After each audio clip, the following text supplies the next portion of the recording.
Hey everyone, and welcome to the Good Game Lobby review. I'm excited, pickaxe in hand, ready to chip away at enemies in my review of Veritus. Veritus is a 2D top-down dungeon-crawling Zelda-like adventure, and the latest offering from the indie studio Colorgrave. From what I gather, it's part of a growing world that began with the previous title, Prodigal. The story of Veritus follows Orin, a miner who along with a group of old friends bands together to destroy the God of Shadows. After the king's death, it's up to you to seek vengeance. Your crew has set up a camp in the castle, and you venture through dungeons battling enemies, solving puzzles, collecting hidden items, and culminating into epic boss battles. Veritus has all the makings of a classic Game Boy Color game, with pixel art and gameplay that reminded me of my childhood road trips spending time playing Link's Awakening. Aside from the wider screen, where remakes often use a pixel art-filled borders to fill the space, your inventory, health bar, and items are displayed there, completing the old-school vibe. Throughout your dungeon crawling, you'll encounter the typical bats, wizards, zombies, and skeletons armed with axes and bows, among other enemies. Combat can be smooth, but occasionally frustrating. You can only attack in 4 directions, up, down, left, and right, while most enemies approach from diagonal angles. In one-on-one fights, this isn't much of a problem, but when the screen is filled with enemies, sometimes launching projectiles, you'll find yourself running around more often than fighting. My biggest gripe, though, was the final boss, which felt like something out of a From Software game. It was frustratingly tough. However, don't let that deter you. Boss fights are fun and follow attack patterns reminiscent of Zelda games. In fact, sometimes I wish they were a little bit longer. A boss mode would be a fantastic addition to the game. Your companions set up camp either at the main hub or at the entrance of each dungeon. Here's a quick introduction to your team. Scroon, one of my favorites, is the character who saves your game. You enter a painting where Scroon awaits, not only archiving your adventure, but also quipping about washing your sullied clothes. It's as if he's saying, you're healed, your story is saved, and now you're fresh, no longer covered in the blood of your enemies. The chef of the group, Sunny, crafts meals that heal you in battles. You'll find him in dungeon areas where you engage in mini battles until an ingredient drops to clear the area.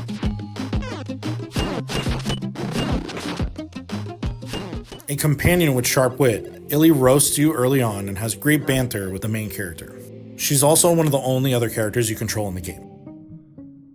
Yorv, the bard of the group, sings musical notes to break barriers in dungeons. You'll also find musical sheets with her, and she's your go-to for crafting new pickaxes, boots, or whips.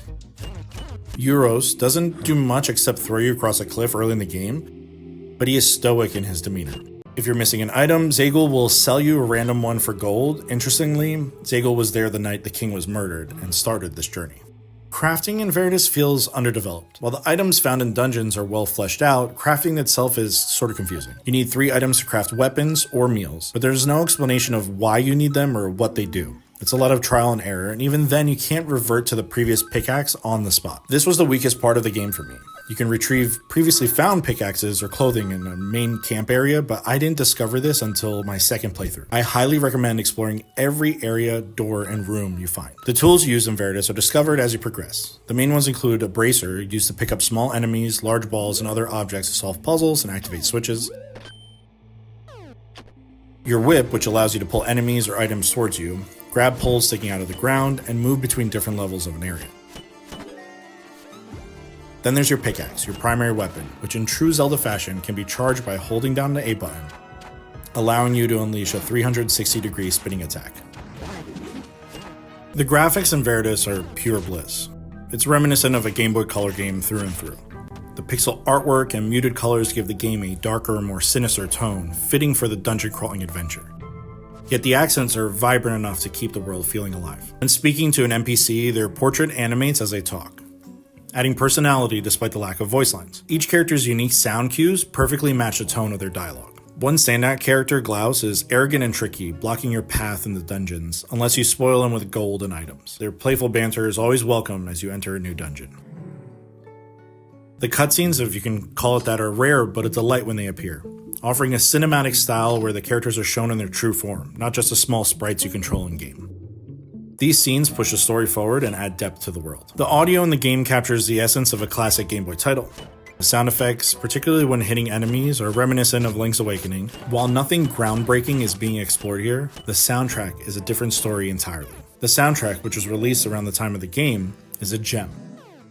Imagine one of the first Castlevania games had its quality dialed up to 11, being able to hear organs leading into melodic symphonies, haunting vocal arrangements weaving in and out, giving a sense of darkness and tragedy. My favorite track, I Forgot You Can't Swim, plays when you're underwater, and it reminds me of Daft Punk's Within. Initially missing from the soundtrack release, it was added a few days later, much to my delight. The plays on YouTube Music skyrocketed, which I can only attribute to me playing it on repeat all day long when it first released. Whenever water is involved in the game, Illy teases you for not knowing how to swim. Then she jumps in to flip a switch so you can continue. This playful interaction is just one of the examples of how the game's audio and character dynamics come together beautifully. Here's a taste of the song, I Forgot You Can't Swim.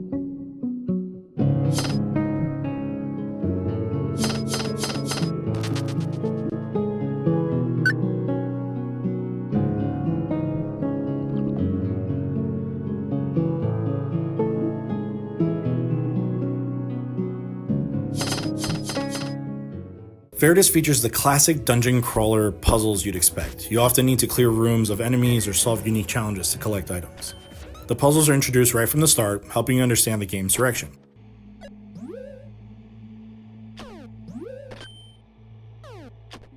I had a blast solving them, though one took me longer than expected, but not due to difficulty, but because of user error. Veritus was smooth and enjoyable for the most part, with a few challenging moments. Some boss battles were clear-cut, while others were difficult to navigate due to the speed of the enemies versus your axe-wielding miner. The final boss, as I had mentioned in particular, was frustrating and took multiple attempts to defeat. Despite this, the combat and movement are smooth, and the ability to run makes exploration fun. The story was harder to follow. With numerous characters and names to remember over the 4 to 5 hour playthrough, even taking notes didn't really help much. Each dungeon contains books to help you piece together the plot, but the sheer volume of the books scattered around Veritus made it tough to keep track. The dream state sequence also left me a little bit confused. I prefer a longer form recap to help with understanding. While the story's cohesiveness may have faltered, the character designs and dialogue excelled. Each character had a clear defined identity. It's kind of similar to the interactions you'd find in Netflix's Castlevania. The lore in the story felt like they could easily be expanded into a show.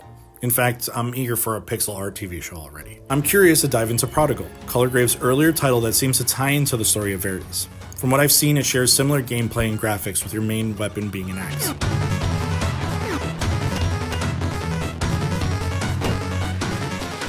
Colorgrave appears to be building a retro-inspired world filled with dark tones, fantasy, dreamlike connections, and a god-ruled overworld menace. And I'm all for it. I wouldn't be surprised if they eventually transition to a 3D version using the same type of gameplay elements. Veritus is a nostalgic journey that I thoroughly enjoy. I'm currently in my second playthrough to uncover all the hidden items. The haunting and addictive soundtrack coupled with the spot-on sound effects make it an experience worth revisiting, even if the story was challenging to follow on the first run. So what do you think? Have you tried out this game or any other Colorgrave title? Thank you for watching, and if you enjoyed this indie game review, be sure to like, comment, and subscribe. Check out the latest indie reviews popping up on your left and right, and thanks for watching. And as always, GG.